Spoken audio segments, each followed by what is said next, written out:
FPX? I don't know. Wow, that's actually so far away. But you know what? It's going to feel like tomorrow. Very, very soon. That's a confusing statement. Anyway, WE and FPX, ladies and gentlemen, I'll tell you one thing that is true. We got a very different draft here moving into game number 2. The Pantheon from FLICKR has been a favorite in the past. Doinby on Azir doesn't feel like a Doinby champion to me. That's not even Dark Technologies. That's just Azir. As we head onto Summoner's Rift and we look at the Pokeball that no longer has FPX's logo above it. That's right. That does look like a Pokeball. It looks like a Pokeball. The Champion League trophy. You beat the Elite Four, and then you verse. By the way, just while we're at it, we're not going to become LCK where we talk about Pokemon. The best Pokemon is Pearl. No, Ruby. Look, no, I'm going to be honest here. Pokemon I haven't Yellow. played since like. Oh, I can't even make up my own mind. Sapphire, I think. Really? It was a long time ago. You're an OG player. That's cool. Yeah. That's okay. That's okay. Beishang getting cheeky here with the parallel convergence. Now, as we see this little invade with a bit of warding coming up, that's going to give some information to WE, let's talk about the Echo Jungle. Because he's got Dark Harvest. And Dark Harvest is a Karthus rune or an ARAM rune. And this is an ARAM, and he's not a Karthus. So run me through it. Well, essentially, you've got so much damage coming out from this Echo that you want to try and facilitate that even more. You're going to be getting people low with your burst combo, particularly if you're pairing it with the likes of Plex and Morgan in these scenarios. So having that rune that can start to really feed off it works well. The other thing you can go towards is the likes of the Electrocute and go for this very gank-heavy stall. But I think Beishang has realized, hey, look, I need something that's going to facilitate me scaling into the later stages. And Dark Harvest offers that rune that can ease that transition towards the later stages. And I think in particular Beishang is going to be looking together here with Plex.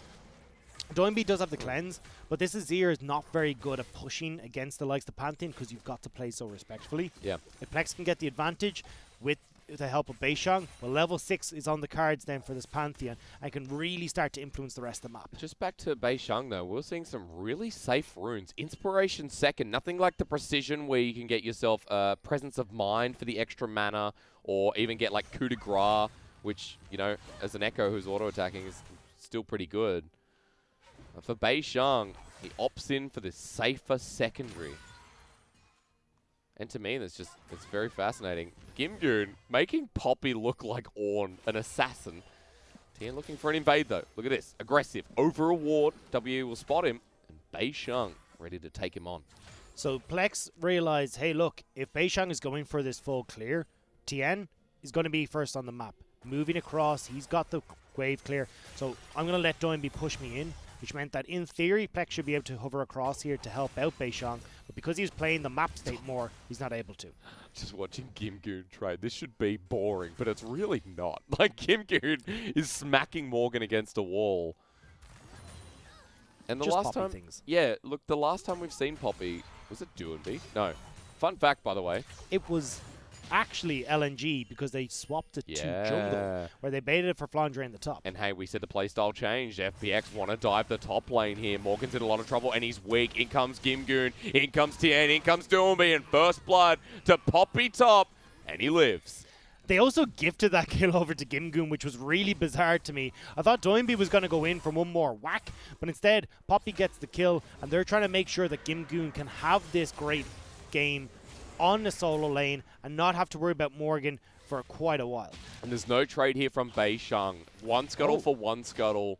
That first blood also nets Bammy Cinder in the top lane. And that's surprising to me, because most times when we see Aatrox in the top lane, the enemy will go for some sort of Grievous wounds, either Executioner's Calling or the Bramble Vest, and I thought Gimgoon would go for Bramble Vest first. But instead, going for the Bammy Cinder means that he wants to get that Sunfire as soon as possible and look to proc those trades off of the new passive the Sunfire has in 10.1, where if you get the CC down, your auto attacks do more damage. Yeah, we're just seeing a lot more damage in total from the item. I just love that there is a Doran shield now on the Aatrox top. He didn't opt in for Corrupting Potion, which is also quite unique from Morgan. He's gone for just regular consumables. Now, a bit of extra stats here, going to give him a bonus, but Gimgoon comes in with a Hammer Shock, smacks him down. And long trades definitely favoring Gimgoon right now.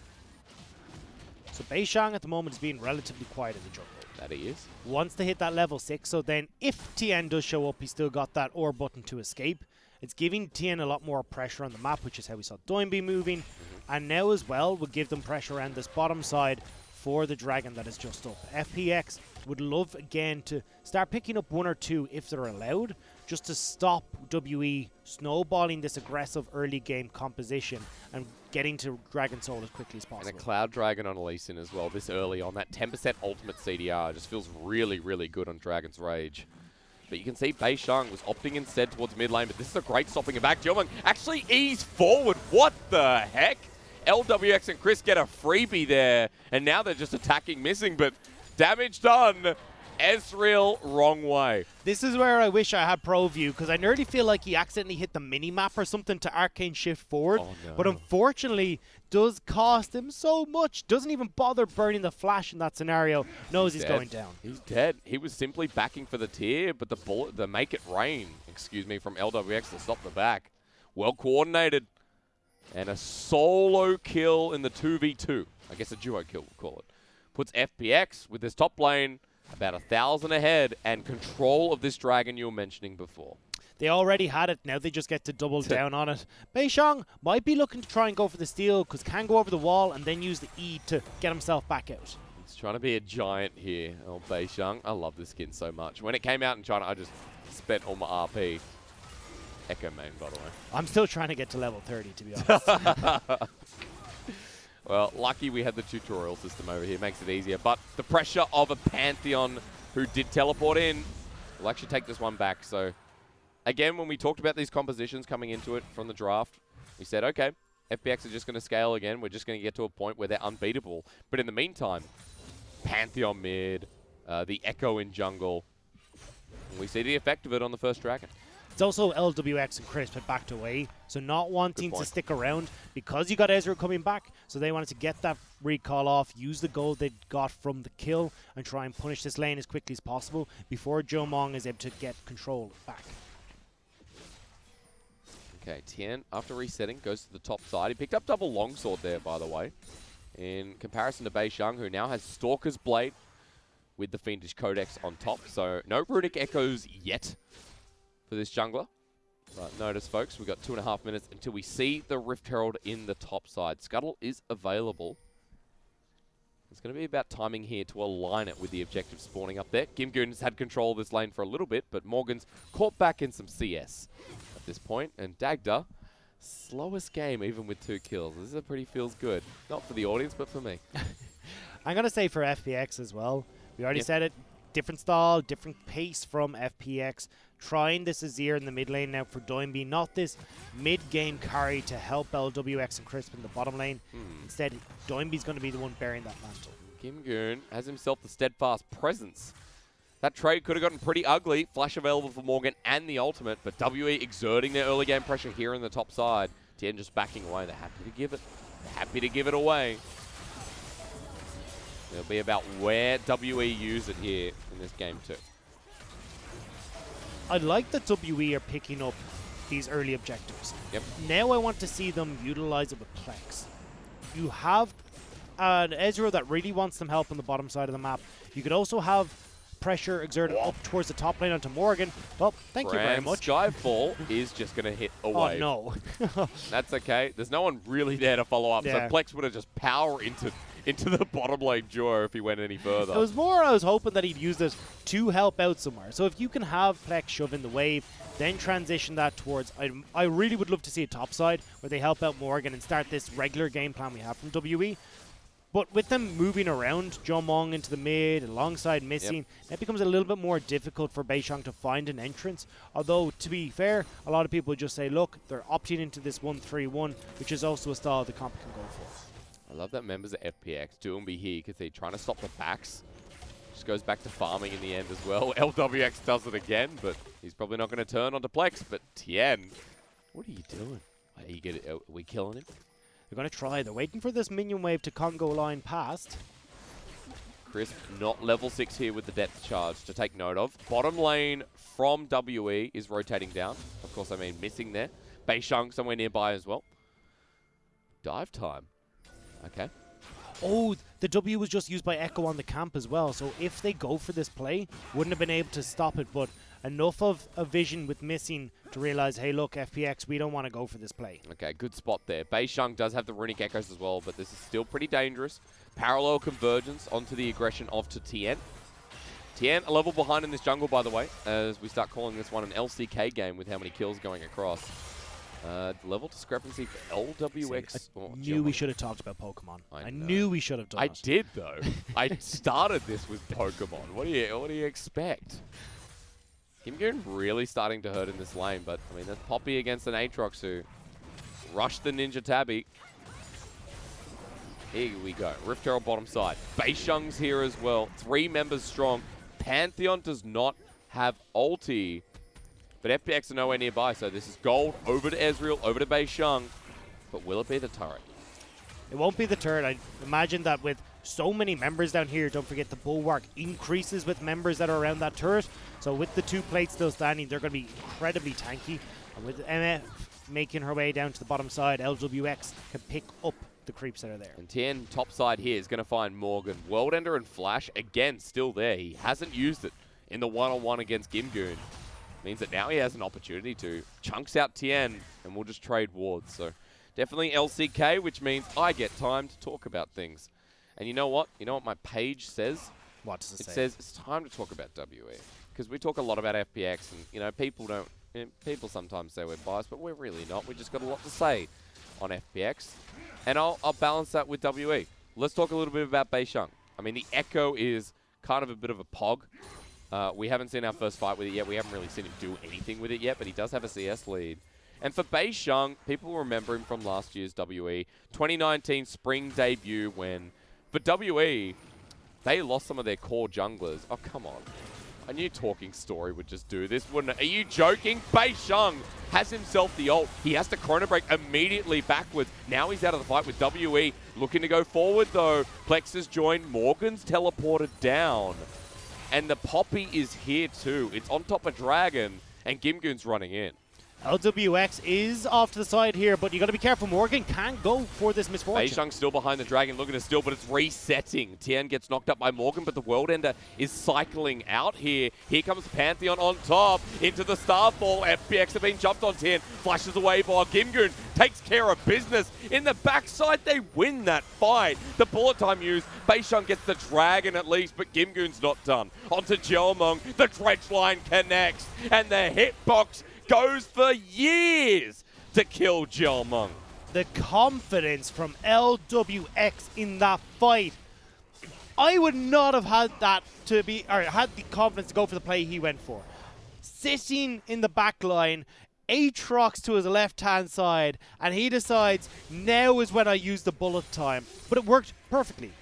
Knew that there was no Dark Blade available for the Aatrox, didn't have the Infernal Chains, so there was nothing to disrupt the MF. And you'll see it towards the end of this fight, because it lasted quite a while. When Morgan forced out of this fight, though, LWX sets up, and Morgan isn't able to cancel that for so long that the damage comes through. WE are thwarted, and Gimgoon is going to go chase down this Ezreal along with Chris. Yeah, you probably shouldn't flash or arcane shift in the straight line against Nautilus. That's all I'm going to say. Look, Jelmong is struggling a little bit with the arcane shifts this game. It's hard. I mean, it's hard. Well, the first one wasn't. The first one was just silly. But the second one, you know, that was a very hard fight for FPX to win. This whole game we've been talking about how WE can exert their pressure in the first 20 minutes of this game. And that's a fight where full 5-on-5, FPX know they lose that. But good execution, even though Doomby misses his ulti, and WE are separated. And that's why we love to watch FPX. We love to see these guys mechanically play these fights. It's the decision-making in crucial moments that defines FPX as the world champions. We saw it again in that team fight where players were stepping up in a moment where they should be the ones behind. Missing in perfect position here on LWX. Flash is available. Cleanse there as well. Burns it a little bit late, but gets away. Some good kiting in the end as well. So Solar Flare for the Flash, always going to be worth it at the end of the day, and that gives WE some lane priority in the bottom side. Top side is going to go over towards Tien, though, because Gimgoon is pushing in this top lane.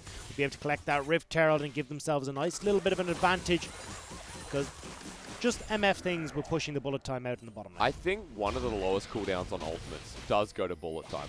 We're at 100 seconds Yeah, it's at crazy, level 1. though. It's such an impactful ulti.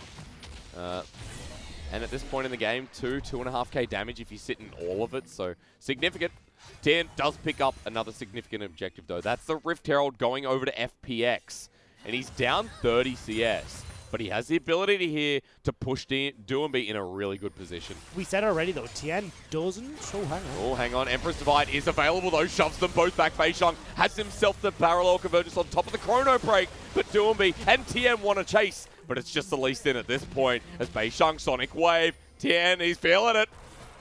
But not quite. Rift Herald gets the mid lane turret, while FPX say, let's keep going. Gimgoon off to the side as well. All 5 members from FPX pounce and pick up 2 turrets. You said it in the last game, Hysterics. One mistake against FPX is all it takes. And that mistake costs them 2 turrets. They can back and reset, and it's first items galore on the board. Sunfire Cape Top Warriors with almost a Black Cleaver. And the Essence Reaver here for LWX. I want to go back to a point we were making just before that started, though, was that Tien, in this situation, doesn't need to be ahead of Beishang. Tien's job is to help cushion the blow that WE can hit against FPX in the mid-game. Tien is doing just that by stealing away these Rift Heralds and helping with LWX. Plus he's got 2 kills. That CS lead essentially doesn't matter because Tien's got an extra 600 gold. Yeah, so not only is he cushioning it, he's actually hitting back with that cushion for a little bit. Dude, that hurts. That cushion hurts. That's an IKEA cushion. I got a nice IKEA cushion. Yeah, I it's don't know got a what one you cold have. slate. You paid a lot of money for that. A lot I've of never, money. ever seen someone spend that much money on a pillow at IKEA. It was the best decision I've ever made. Look, it's a good pillow. There's only a handful of things Shout you're out supposed to to spend Penguin, money on. right? I used it when I stay at your place. You know, I've used Penguin's cushion, pillow, right? You call them pillows, don't you? Yeah, we do call them pillows. Okay, we're at different sides of the world. I'm just curious. Yeah, I don't know fair. what happens over there. But I've used his pillow. Now, I know there's something going around. We are safe. I sanitize my body. All right, we're okay. Anyway, I'm going to dig myself into a hole if I continue with this. Gimgoon's up against 2 people here if he sticks around here. And you can see that Missing actually moving towards the bottom side. So, can you kill Gimgoon at this point, though? It's a bit of a hard one. I still would want to see the Bramble Vest come in, just make this lane a bit easier for yourself. Could be on the way. It could be, but he's not going to have time before this dragon is up. Gimgoon in a position, had the teleport if you'd like to try and make a play towards topside, but I think FPX realized, hey look, we want our front line here because we're able to absorb so much damage and set up for Doinby and LWX. And you know what's annoying here for WE? The Poppy ult is available as well, the ability to disengage 1. Plex off to the side here. Needs to be careful of the flank if you're FPX. Rooftop Barrage comes through. Morgan has ulti as well. Gimgoon's already used his ulti. They jump in. Beishang gets the drag, and now for FPX, the bullet time to come through as well. But look at the back line. Pantheon jumps in as Doomby holds his ulti, but Morgan's found his party, and it's right onto FPX's Joe Mung. Finally gets something. A good kick to disengage as Gimgoon holds his flash, but is it too late? No. He survives. It's 1 kill against FPX. It isn't over though. Plex is looking for more, not quite able to land the spear to slay anyone on FPX. Atreus really tried there on Plex, and WE walking forward. Now it feels like, okay, momentum's still there. They're still in a position where FPX will lose the fights. And this is what we were talking about. WE, when they start to hit this point, are in a great spot. You can see how Plex is able to disrupt these fights so much. Even with the Emperor's Divide, Plex is able to enter into the back line and set up for Morgan to be a dive putty. Them holding hands, look at where Morgan's positioned. Direct access to the back line alongside Plex, flash over the Emperor's Divide, and there's no more damage dealers left. Doinby isn't in a position yet. LWX was supposed to carry these fights, but because everyone's jumping on him, he can't be that carry. And you know what? We didn't talk about this, but I love from WE, their comp has really good AoE. Oh, yeah. You know, from Pantheon or Atreus or Aatrox, Echo. Like, and then Ezra's like, okay, I can true shot barrage through everyone. And the Solar Flare is AoE as well. So. You really want to die on this Atreus, though. Right? Yeah, no, he's not a heal. Well, he went up Mount Targon. So let me just say this while this is a slower game. He went up Mount Targon, and he became Pantheon, right? He got possessed. Long story short, Aatrox and him had a big fight, I think, if the law's right, or if I read it correctly. And then Pantheon went bye-bye, but he's still there, and he has Pantheon spill. What is it? Spear. And now he's Aatrox. No, now he's Atreus. Damn. You were so close. But now that Atreus or Pantheon or Aatrox, whatever he might be, is taking the top lane turret. With the help of also FLICKR there. But Morgan now split pushing against Gimgoon again at the bottom side of the map. This is where we'll start to see WE look to split open the map. We saw it with Doinby do it in the last game with Cassidy. FLICKR in a similar scenario. Force out these side waves, hope to join with the teleport or that ultimate. Just not that fed, right? Definitely not the Cassidy not that big. Who's got a pentakill already. Oh, maybe no, actually he had a pentakill by now, didn't he? So a very different game state here, but you're right, FLICKR is in a very strong position despite being 30 CS down on Doinby. WE now pushing towards the mid lane. Now, coming to what we were talking about before, the Aatrox in the side lane, Gimgoon doesn't have the Bramble Vest, so at this point, struggling to match Morgan. And WE are forcing them back. And this is the thing, not only is a Bramble Vest or an Execution is great against Morgan right now, we're looking at Ocean Soul. Ocean Soul is going to do so much work in these team fights and extend the period of time that WE are strong that they need to start putting these big ticket items into their inventory. From personal experience, Ocean Soul on Ezreal is really nice to play with. The ability to stay in fights for longer and kite around when you know all you have to do is hit Q and you're like, well, I'm back with help. FPX need to look again at how to slow down this game. They're taking fights they shouldn't in around Dragons. And now that this has happened, they're under stress now in this minute and 35 Dragon next spot. Really pushing in. Look at where WE are. They just push up against enemy jungle and make it hard for FPX to even contest for the red. We'll go over to LWX, but for WE, full vision control in the topside river around Baron. And they're resetting now, setting up for this Ocean Soul. And at this point, I think FPX are like, well, we're probably going to give this over. But are they? Black Cleaver on the Lee Sin, so that's something. Hello. The option for them is there to trade, or at least try and put the trade into the head of WE for the Baron. Yep. It's a hard one to call here. I think that the Ocean Soul does give so much options over to WE, but the beauty is when you're on WE's side, Morgan can solo out the Dragon, you can keep pressure up towards this top lane Baron, and that's why these Ocean Souls, or Dragon Souls in general, are so difficult to fight against, because they're oftentimes spawning when Baron is still on the cards, and you've got to try and cover both objectives at once. So if we're heading towards that Dragon Soul though, let's be real, what is the objective, or sorry, what is the, hang on.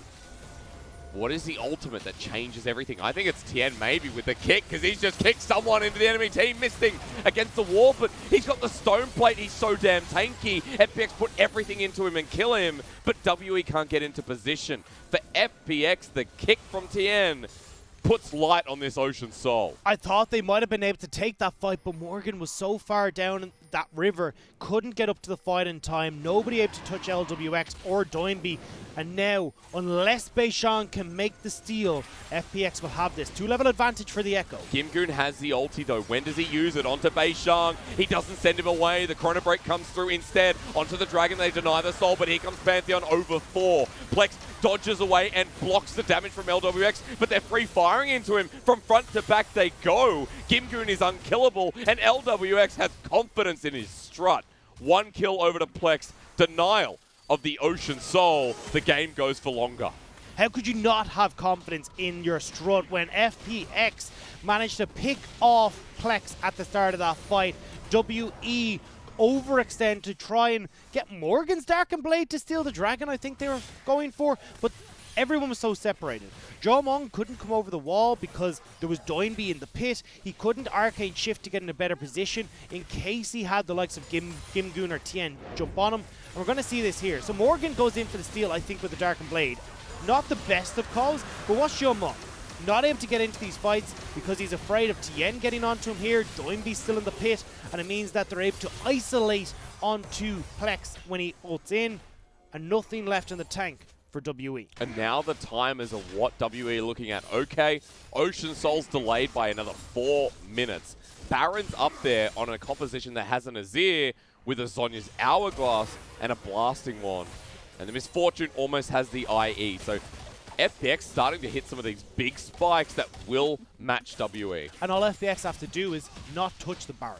They just need to stop WE getting onto it. And if they can do so, well then they get time to scale. Doinby can get his items, Plex will fall off more. This is where FPX have an opportunity now to get control of this game and bring it back fully under their control. And it only becomes harder for WE. The turret in the top lane goes down. Space created by FunPlus Phoenix. They're looking for Gimgoon around the side. Is this the pick? Parallel convergence will not connect. I like how it's a big pause in the middle of the bubble. That's cool. I think the center skin is the coolest. It actually makes the souls, little beats. I like that. I dig that. I tried to use cool detail as a play-by-play. I tried to use cool language to fit in, Hang on, missing. Blocked away here with a good dredge line. Teleport's going to come through. We got a full-on fight here. Parallel convergence and solar flare. Tien might be dead, but saved by the safeguard as Pantheon wants to come in. Plex can't get him because TikTok goes the clock again. Plex is dead. Just dead. Morgan will get himself a reset. Gimgoon will go down. But mid laner for top laner, it's a 1-for-1 again. Doinby had to invest so much to avoid everyone diving on him there that they couldn't actually turn to focus and help Gimgoon out. Plex bought enough time, and with that big tank down, well, it makes things a little bit easier to get onto the back line. Well, you said it in draft. Jeomong definitely arcane shifting backwards, but Tien has found himself missing once again. The stone plate used in the last trade, I believe. Tien will not get anything more, even with his kick flash available. So, we're trading. And we're slow again. We're not touching Baron either, and again, this is what we want to do, have FPX gain time. You can see the blasting wand in the pocket of this Azir, wants to turn that into another item, and possibly a fourth if this game goes long enough, but crucially, pick up these big items before that next dragon spawns. But you can see for WE, this is not, the way they're acting, this is not a bottom tier team. They are trying to be proactive. It is really hard against an FPX that are on form, and today, I'll say they're on form, to push such a hard win condition against this World Championship lineup. And again, we're seeing this Pantheon pick come into LPL, and I'm not blaming Plex for this one. I'm just not overly convinced by it. On paper, it does what you want. It pushes, it's got side lane control, it's got some great dive potential, but I've yet to see a team really get to work with all of that kit. And it's Plex, right, in his laning phase. We talk about that Pantheon, it's well, on any champion, really, he is not successful. He does not come out of lane well at all. I mean, I wrote this down that he's got... No, maybe you did. He's got a low gold share. But the biggest point I wrote down was that Plex literally is just rinsing and repeating 2019, where he's got this set champion pool, but he's always down in gold at the 15-minute mark in lane. The thing is, though, he still does a decent portion of his team's damage. 24.3% of his team's damage still comes. So a lot of gold efficiency comes out from Plex, which is why oftentimes we don't see him get attention. But now, that attention is turned towards this mid lane. Parallel convergence from Beishang wants to make the engage, but FPX drop their turret on the enemy's mid lane. And so WE are on the wrong side of the rift, but so are FPX. The thing... Ooh. What? Dredge line connects on to Jeomong. He gets bursted out. Sonic Wave into Resonating Strike. Doomby gets a kill. Now FPX they turn, but Doomby misses the ult. That's like me on Azir. Plexen missing, running away, but Doomby still follows up. It's still an Azir as Tien jumps in with the kick flash. Morgan is left going, what the heck just happened? Jeomong is on Ezreal. Why am I seeing Jeomong get caught out so many times in these fights? Not playing respectfully. I know, look, Nautilus hitbox is busted. Yeah, look, we can all shout about that. But realistically, that Ezreal should not have been in that position. He arcane shift away, this time not in a straight line, but got punished so heavily. I will say that, yeah, okay. Why are you there? Well, look, partly Nautilus, but you're right, partly good on Chris.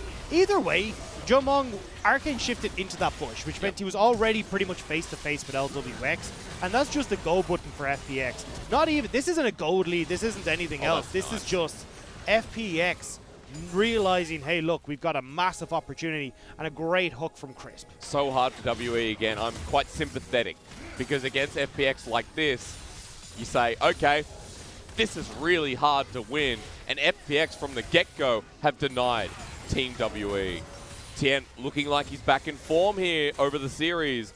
And also the side of FPX, they're still looking to be undefeated with their World Championship lineup. Undefeated in series at the very least. No, they lost IG. Yeah, but that was with Khan. Oh, sorry. World with Kim Championship Yoon. lineup. Sorry, Kim Yoon I'm doesn't sorry, count. Okay. Hey. I'm not as big a brain as you. I hadn't caught on to the rest Thank of your you. statement. But I do try 5-head. we've got FPX pushing in this mid lane. The thing that I want to note, though, is with this double Ocean coming over for FPX, this poke that Jomon could potentially put down at the start of these fights is no longer a factor. They'll be able to heal up. They'll be able to get a bunch of their mana back. So now we've just been able to take a step away. Oh, hang on, there's parallel convergence. That Morgan? could be a pick here for WE. Morgan in the flank here, right. Pantheon jumps into the middle as well. But Doomby is untouched in the backline. The bullet time comes out to Plex, and he runs out. Doomby still here. Shoves back Morgan, then turns his attention. The parallel convergence will get 3 from Beisheng. Can he do it, though? No, LWX is too far ahead, and Doomby slides his way back with a full ace from FunPlus Phoenix. Clean ace on top of it as well. Not a single member from FPX drops, but they want to drop the turrets in the base of WE. I mean, can they end here, Dagda? Short death timers. Plex will be coming up. But FPX just have so much shove at this point. It'll be inhib into recall into Baron. No, it's repeat. FPX. Oh, they're going It'll for be it. Okay, inhib never mind, into never mind. Nexus turret into game end. First Nexus turret under pressure as I throw my jacket on, and the second one will die as well. That's too quick. My jacket's not on. I'm running out with the arm, and FPX 2-0 quicker than I can put a jacket on.